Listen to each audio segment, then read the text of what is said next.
Bonjour, alors si tu as une entreprise locale ou si tu as des clients dans des niches locales, eh bien aujourd'hui je vais te montrer la meilleure stratégie marketing à mettre en place pour attirer des clients à son entreprise localement. Donc reste attentif jusqu'à la fin parce que ça va être un guide complet et facilement applicable de ton côté.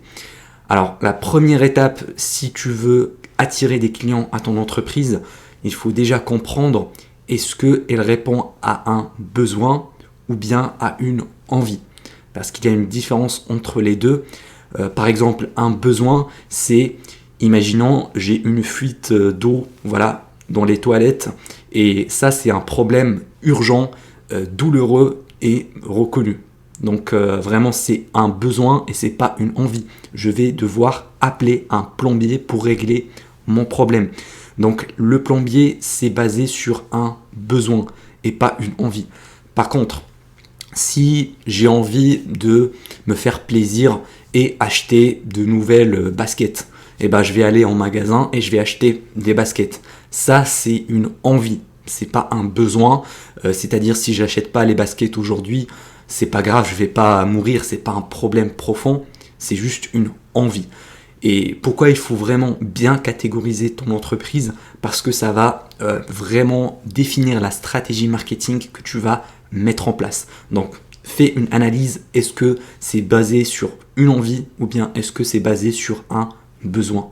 Par exemple, la plomberie, la réparation de voitures, le dépannage d'une voiture, ça, c'est des entreprises basées sur des besoins. Et par exemple, une boutique de bijoux, une boutique de cosmétiques, de vêtements, de baskets, de chaussures, ça, c'est des entreprises basées sur les envies. Maintenant, la deuxième étape, c'est faire de la publicité en ligne pour avoir une source d'acquisition client. Et là, il faut faire très attention. Il y a principalement deux catégories de régie publicitaire. Il y a des publicités qui sont basées sur la recherche. Et là, je parle notamment de Google, le réseau de recherche Google et Bing.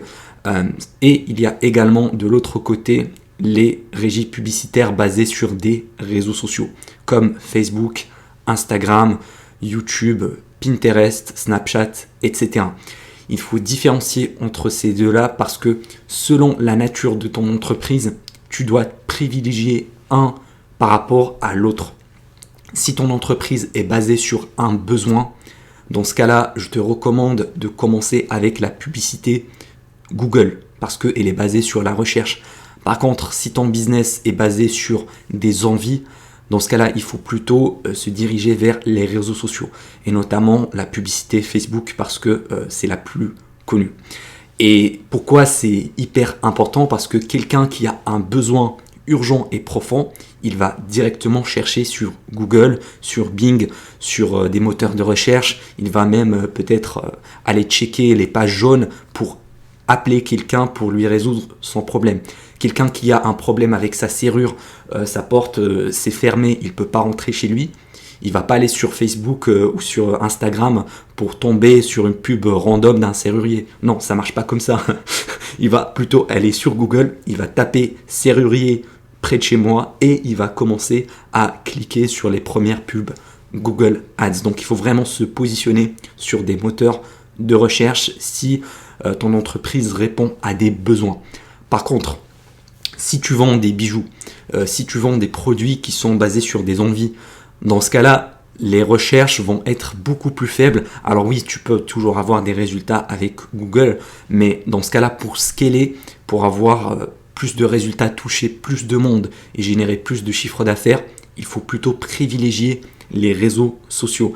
Par exemple, tu peux aller scroller sur Facebook et tomber sur une pub d'un produit que tu n'as jamais pensé avoir acheté, mais pourtant quand tu vois la pub, tu te dis ouais, ça me donne envie, j'ai vraiment envie de l'acheter. Ça, c'est une entreprise basée sur les envies et pas sur les besoins. Donc je pense que tu as compris. Si par exemple tu vends des baskets, si tu vends des bijoux, si tu vends peut-être des services liés à l'esthétique, les coiffeurs, etc.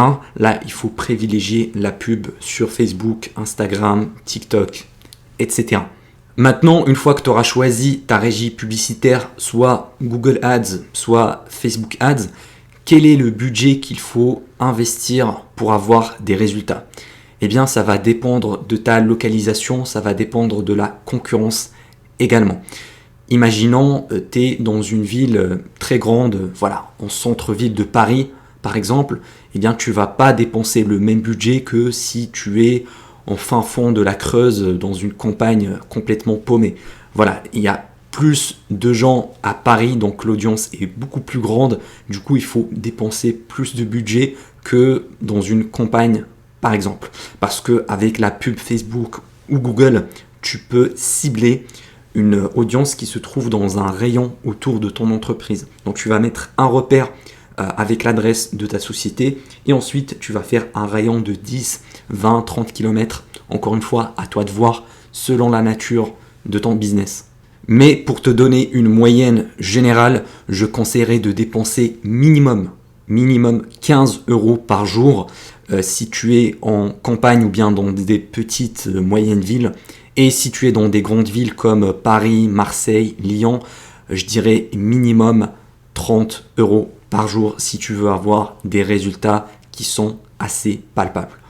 Maintenant, tu n'es pas obligé de commencer directement avec ce budget-là, ni de le garder sur le long terme. À toi de voir également selon les résultats que tu vas obtenir au fur et à mesure. Imaginons tu commences avec un budget de 30 € par jour et que tu vois qu'il y a beaucoup de résultats, tu as énormément de prospects, tu ne peux pas les gérer, c'est beaucoup trop, et ben tu peux diminuer ton budget pub pour diminuer le volume de prospects. Par contre, si au contraire c'est pas assez, et ben tu pourras scaler ton budget pub pour attirer plus de clients. Donc c'est tout à fait flexible, tu n'es pas obligé de garder le même budget pub toute l'année, c'est variable selon tes besoins. Et il faut bien comprendre que c'est normal de ne pas être rentable avec ses premières campagnes publicitaires. Voilà, les premières 15 jours, voire même un mois, ça peut être compliqué d'être rentable, mais c'est pas grave. Il faut pas le voir comme une dépense, mais comme un investissement.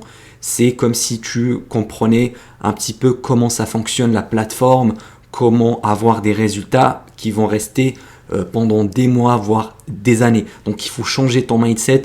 Une dépense publicitaire, c'est pas une simple dépense, mais c'est un investissement que tu vas rentabiliser par la suite. Alors effectivement, le premier mois, il faut tester et encore tester. Tu peux jamais savoir par avance quelle publicité va fonctionner. Donc il faut avoir plusieurs pubs qui présentent différentes créatives, différentes images, différentes vidéos avec plusieurs textes publicitaires, tester plusieurs offres pour trouver laquelle qui va résonner le plus avec ton marché, qui va être la plus rentable. Et d'ailleurs, pour voir un petit peu la rentabilité, il faut juste regarder le coût par prospect ou bien le coût par vente. Comme ça, tu vas pouvoir couper les pubs les moins rentables et garder celles qui t'apportent le plus de résultats. Et d'ailleurs, je vois pas mal de débutants qui commencent avec un lancement de 2 ou 3 créatives et après quelques jours, ils se disent non, c'est pas rentable, donc je vais arrêter la pub Facebook, c'est mort, ça ne marche pas. Ça, c'est une grosse erreur parce qu'ils n'ont pas testé assez de créatives. Moi, aujourd'hui, des fois, je me dis, cette créative-là, ça va être la moins rentable. Et quand je la teste sur le marché, je suis choqué de voir que c'est la plus rentable. Donc, vraiment, il n'y a aucune règle. Tu peux te dire, cette créative-là, non, ça ne va pas marcher. Et celle-là, elle va cartonner. Et une fois la pub lancée, tu te rends compte que c'est le contraire. Celle qui te paraissait moche ou bien qu'elle va pas fonctionner, c'est elle qui cartonne, alors que l'autre que tu crois qu'elle va cartonner, eh ben, elle tombe à l'eau. Donc il faut jamais se dire des hypothèses comme ça. La seule chose qui va te dire, c'est de la tester. Vraiment, il faut voir le retour du marché. Garde toujours ça en tête, le marché a toujours raison. Et ton avis, on s'en fout. Maintenant, pour faire des créatives pour une entreprise locale, je conseillerais de prendre des photos ou des vidéos juste avec ton téléphone. T'as pas besoin d'avoir un photographe professionnel. Bien au contraire, avec ce genre d'entreprise, c'est plus intéressant d'avoir des créatives qui sont plutôt naturelles, qui ressemble au terrain et pas de faire des photos ou des vidéos qui sont trop professionnelles, qui sont trop travaillées, parce que les gens sur les réseaux sociaux ne veulent pas voir des pubs, ils veulent juste voir des posts de leurs amis, de leurs influenceurs, etc. Et du coup, avoir du contenu filmé avec ton smartphone, ça aide énormément à la conversion parce que ça ressemble à du contenu natif dans la plateforme. Par exemple, si tu fais du TikTok Ads, ta vidéo doit ressembler à un TikTok normal, ça ne doit pas ressembler à une publicité. Donc c'est vraiment la règle à toujours respecter, mais c'est pas de faire des pubs trop travaillées, trop professionnelles. Plus ça paraît réel, plus ça va cartonner. Après, bien sûr, il y a quelques petites exceptions. Par exemple, si tu es un traiteur voilà, pour l'organisation des mariages, ou bien si tu as un restaurant très haut de gamme, dans ce cas-là, oui, il faut faire appel à un professionnel pour faire des photos, des vidéos qui sont beaucoup plus pro, parce que tu veux dégager une image haut de gamme, très professionnelle, parce que c'est le cœur de ton métier. Mais à part ces exceptions-là, pour le reste des entreprises locales qui vendent des produits à des tarifs pas chers ou bien moyens de gamme, ça sert à rien. Plutôt privilégier le contenu filmé avec des smartphones.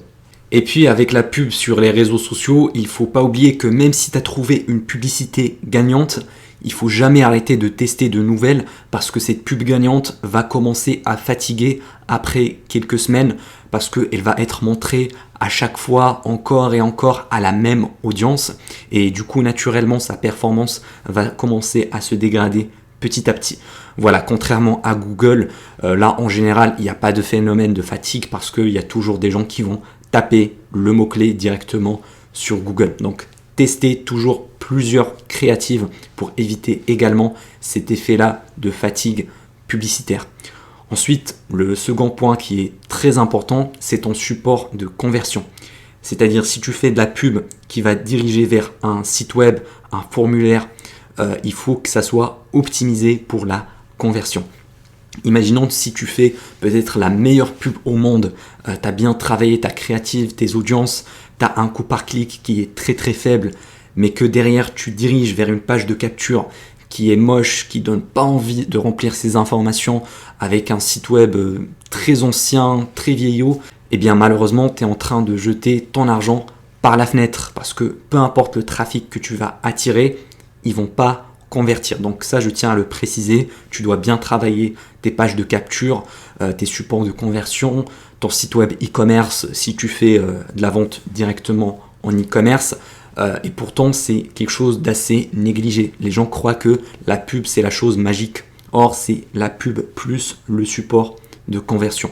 Maintenant, après avoir fait tout ça, la chose la plus importante qu'il faut surtout pas oublier, c'est le remarketing. C'est-à-dire recibler les gens qui ont visité ton site web, ta page de capture, mais qui n'ont pas converti derrière. Et il y a plusieurs types de remarketing. Déjà, il y a le retargeting publicitaire, c'est-à-dire tu vas faire des pubs Facebook, des pubs Google, des pubs TikTok sur plusieurs plateformes afin de recibler les gens. Soit tu peux faire également le SMS et l'email marketing.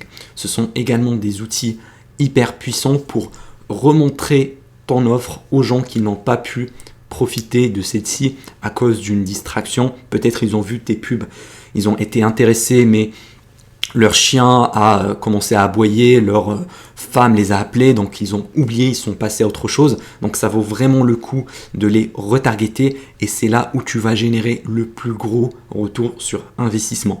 Moi aujourd'hui avec mes clients, on génère entre 60 et 80% de notre chiffre d'affaires uniquement grâce aux pubs de retargeting. Donc si tu ne les fais pas, tu vas perdre quasiment toute ta rentabilité. Également, l'avantage avec l'email marketing et le SMS marketing, c'est que c'est des sources de trafic que tu possèdes. Imaginons demain, tu as une nouvelle offre et que tu as envie de la tester sur le marché ou bien de la vendre à des clients sans dépenser d'argent en pub. Tu peux très simplement faire une campagne d'emailing de promotion sur cette offre et tu vas instantanément faire énormément de ventes sans dépenser un seul centime en publicité grâce à ta base clientèle déjà existantes. Donc voilà, tu connais sûrement la citation qui dit « C'est plus facile de vendre quelque chose à un client déjà existant que de convaincre un nouveau client d'acheter notre produit ». D'ailleurs, tu trouveras un cadeau offert dans le premier lien en description.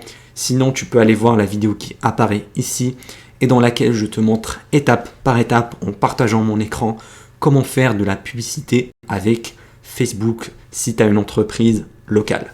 Donc, on se retrouve là-bas.